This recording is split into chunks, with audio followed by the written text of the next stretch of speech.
اعوذ باللہ من الشیطان الرجیم بسم اللہ الرحمن الرحیم۔ السلام علیکم۔ اچھا، اسلامک ویڈیوز دیکھنے کے لیے ہمارا چینل پاکستان پاک سبسکرائب کریں۔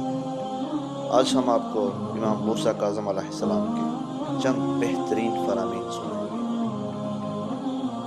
گے۔ امام نے فرمایا، کسی پر شک مت کرو کیونکہ شیطان شک کو دوست رکھتا ہے۔ جھگڑا نہ کرو کہ تمہارا احترام ختم نہ ہو۔ مذاق نہ کرو تاکہ کوئی تمہارے ساتھ گستاخی نہ کر سکے۔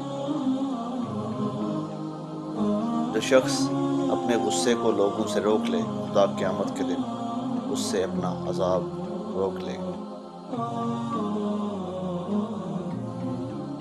پرہیز اس چیز کا نام نہیں کہ تم بالکل کھانا ہی چھوڑ دو، بلکہ پرہیز یہ ہے کہ تم جو چیز کھاؤ وہ تھوڑی مقدار میں کھاؤ۔ جسم پر پڑنے والے سفید داغ ختم ہو جاتے ہیں اگر بندہ ماش کی دال کھائے۔ حضرت امام موسیٰ کاظم علیہ السلام۔